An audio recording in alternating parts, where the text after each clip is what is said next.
Good morning class 7 JNV Pythagoras. बच्चों, कल मैंने आपको बताया था कि हम नया चैप्टर शुरू करने वाले हैं अलजेब्रिक एक्सप्रेशंस। ठीक है, algebraic expressions chapter 12।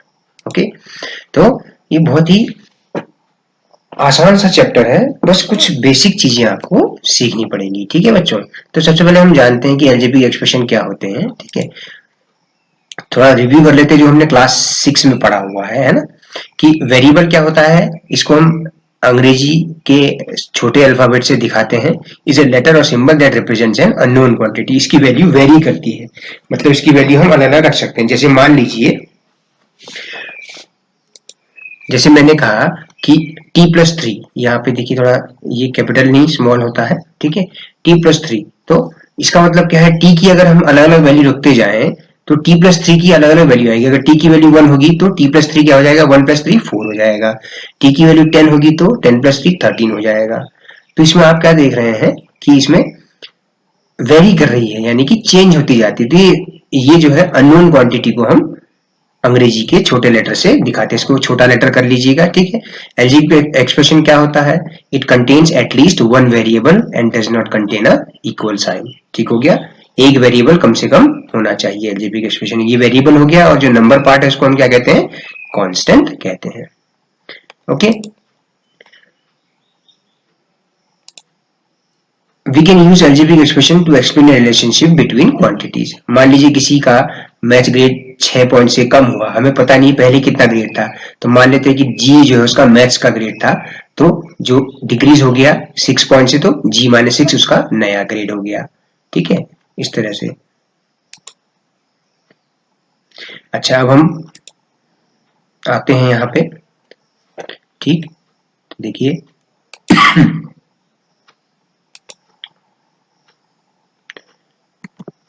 Algebraic expression क्या होता है, ये अलजेब्रिक एक्सप्रेशन है। 5x-3 एक एग्जांपल है अलजेब्रिक एक्सप्रेशन का, जिसमें एक वेरिएबल है x, ठीक है, और एक कांस्टेंट है, और एक मैथमेटिकल ऑपरेटर है। मैथमेटिकल ऑपरेटर मतलब प्लस माइनस मल्टीप्लाई डिवीजन, ये सब क्या कहलाते हैं, मैथमेटिकल ऑपरेटर। तो अलजेब्रिक एक्सप्रेशन क्या बने होते हैं, टर्म्स से मिलके बने होते हैं। ठीक है, जो नंबर वेरिएबल के साथ मल्टीप्लाई हुआ है उसे हम क्या कहते हैं, कोफिशिएंट। क्या कहते हैं, कोफिशिएंट। वेरिएबल के साथ जो भी मल्टीप्लाई है, वेरिएबल के अलावा जो भी मल्टीप्लाई है वो उसका कोफिशिएंट हो जाएगा। न्यूमेरिकल कोफिशिएंट या कोफिशिएंट कहते हैं। 3 आपका यहाँ कांस्टेंट हो गया। ओके, तो अलजेब्रिक एक्सप्रेशन क्या है कि इस फिगर से आप समझ सकते हैं कि ये न्यूमेरिकल कोफिशिएंट हो गया 5, ए आपका वेरिएबल हो गया इसमें, और 2 जो है मैथमेटिकल ऑपरेशन हो गया, प्लस जो है मैथमेटिकल ऑपरेशन हो गया, 2 आपका कांस्टेंट टर्म हो गया। तो अलजेब्रिक एक्सप्रेशंस क्या होते हैं, अलजेब्रिक एक्सप्रेशन क्या होते हैं, a combination of numbers and variables.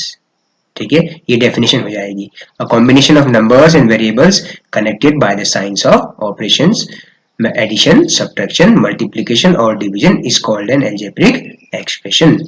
तो एक एग्जांपल हो गया 2x³ - 3y⁴ + 5y।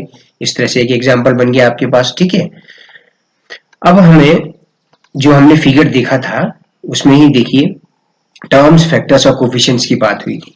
ठीक है, आइए फिर से देखें। ये देखिए इसमें क्या है, ये दो टर्म्स है।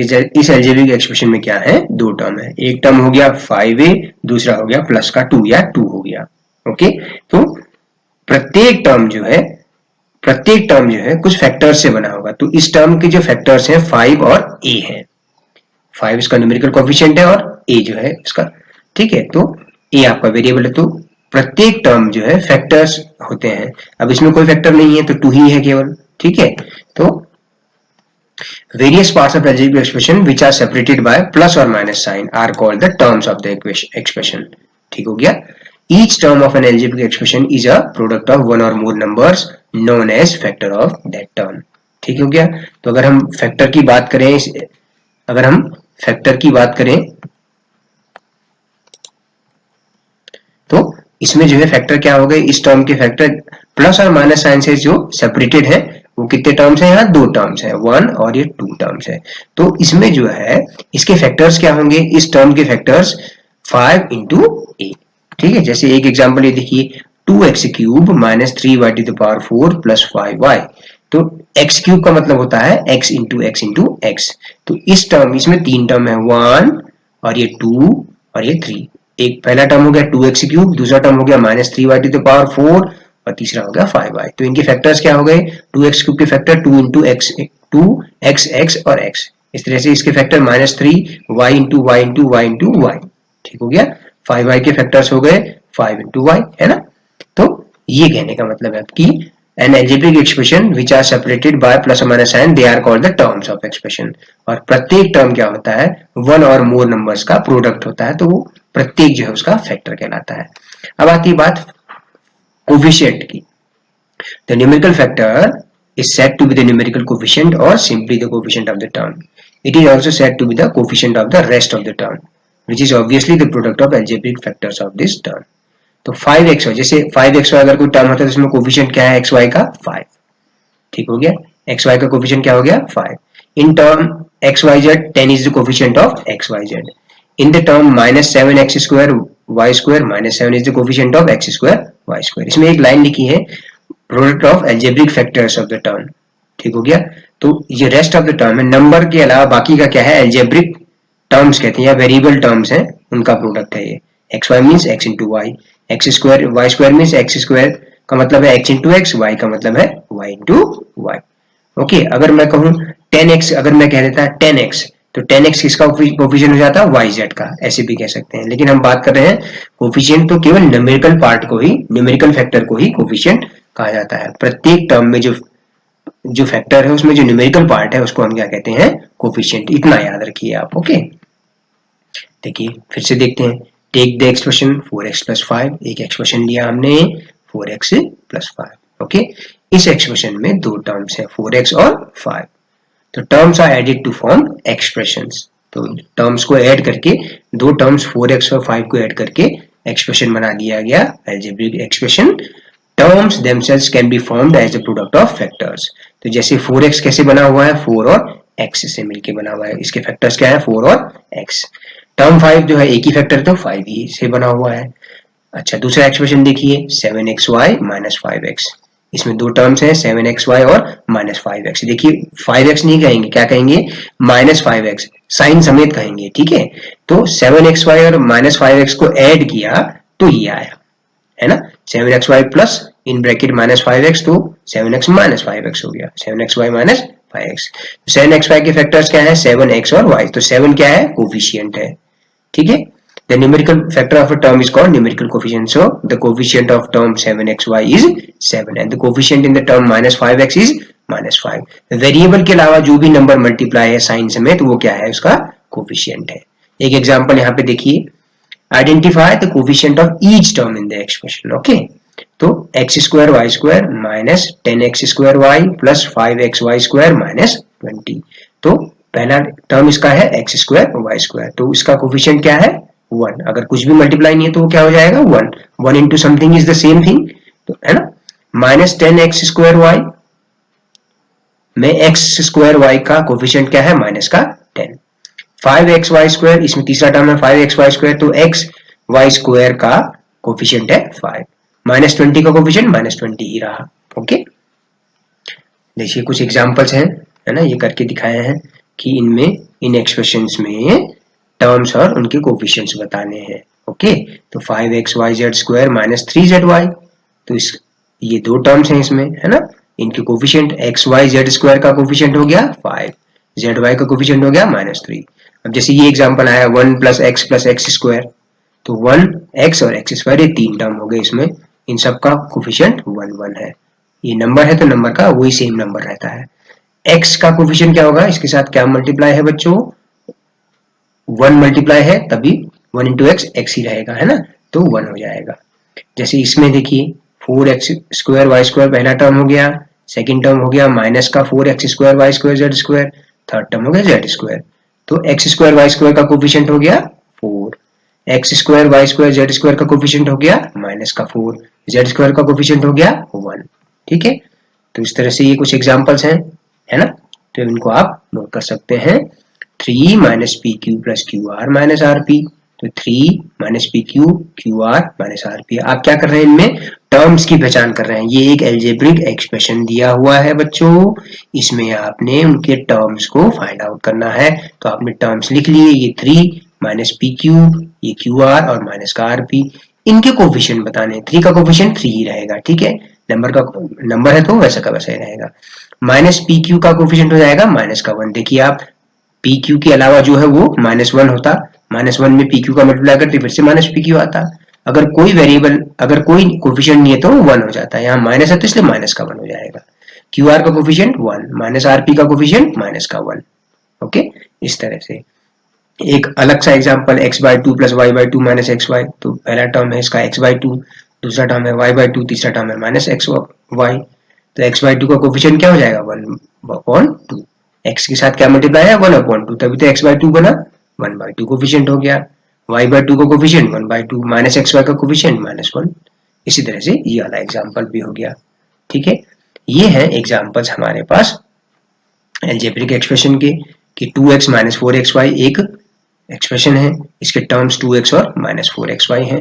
2x के फैक्टर 2 इंटू एक्स और माइनस 4xy के फैक्टर -4x और y, ठीक है। इन 2x coefficient of x is 2 and that of 2 is x। Okay, ये कहने का मतलब है। तो यहाँ पे थोड़ा सा ध्यान दीजिए, थोड़ा सा करेक्शन कर लीजिएगा बच्चों। स्मॉल अल्फाबेट्स होते हैं, अंग्रेजी के छोटे अल्फाबेट होते हैं, स्मॉल अल्फाबेट्स में लिखना आप, ठीक है, कैपिटल मत लिखना। है थोड़ा गलती से मैंने टाइप कर दिया है, तो स्मॉल x करिएगा, स्मॉल x y करिए, ठीक है। अब हम बात करते हैं टाइप्स ऑफ एक्सप्रेशन की। अगर किसी एक्सप्रेशन में केवल एक ही टर्म हो तो उसे हम क्या कहते हैं, मोनोमियल। जैसे एग्जांपल हो गया 6xy², स्मॉल लेटर्स में लिखिएगा, ठीक है, 6xy², इसमें एक ही टर्म है इस एक्सप्रेशन में, तो इसलिए हम इसको कहते हैं मोनोमियल। मोनो का मतलब है 1, ठीक है, मोनोमियल तो 1 टर्म। तो ऐसा expression which contains only 1 term is called monomial. The expression that contains 2 unlike terms is called a binomial. ठीक हो गया। तो इस तरह से the expression containing 3 unlike terms is called trinomial. ठीक है, 4xy plus 9xy minus 8xy²। Okay, इसको मोनोमियल, बाइनोमियल, ट्राइनोमियल बच्चों, मोनोमियल, बाइनोमियल और ट्राइनोमियल।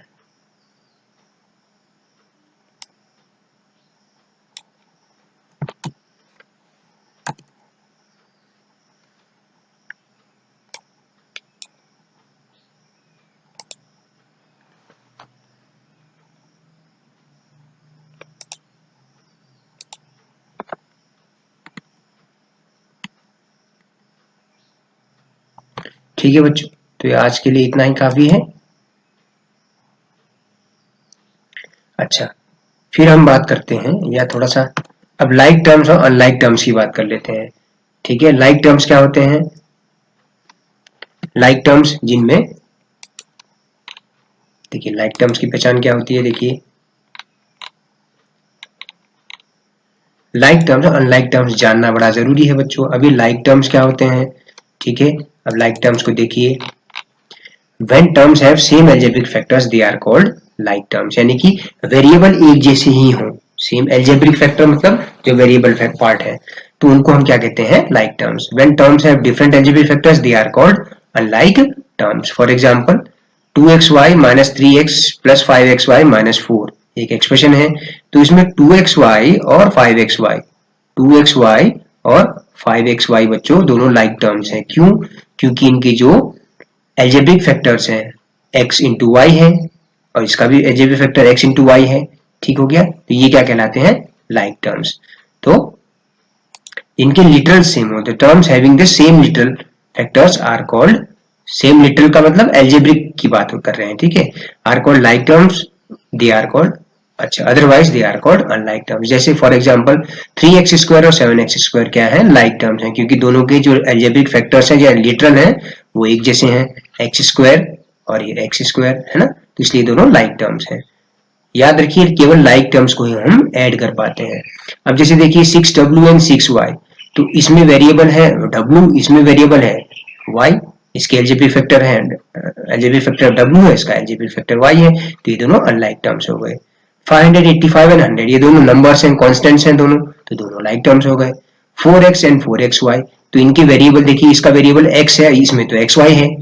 इसके फैक्टर्स क्या है, 4 इंटू एक्स इंटू वाई, इसके फैक्टर है 4 इंटू एक्स। तो एल्जेब्रिक फैक्टर को देखिए आप, केवल एल्जेब्रिक पार्ट यानी कि वेरिएबल पार्ट को देखिए। इसमें लिटरल जो है x है, इसमें लिटरल xy है, तो ये दोनों अनलाइक टर्म्स हो गए बच्चों। ठीक हो गया, ये चीज आपको याद रखनी है। लाइक टर्म्स और अनलाइक टर्म्स की जरूरत हमें क्यों पड़ती है बच्चों? लाइक टर्म्स और अनलाइक टर्म्स की जरूरत हमें इसलिए पड़ती है क्योंकि जब हम ऐड करते हैं एक्सप्रेशन को, जब हम एक्सप्रेशंस को ऐड करते हैं, अगली एक्सरसाइज में देखेंगे जब हम ऐड करते हैं एक्सप्रेशन को। ठीक है, अच्छा, एक्सरसाइज को हम कल से करना शुरू करेंगे बच्चों। ठीक है, आज इतने नोट्स बनाइए।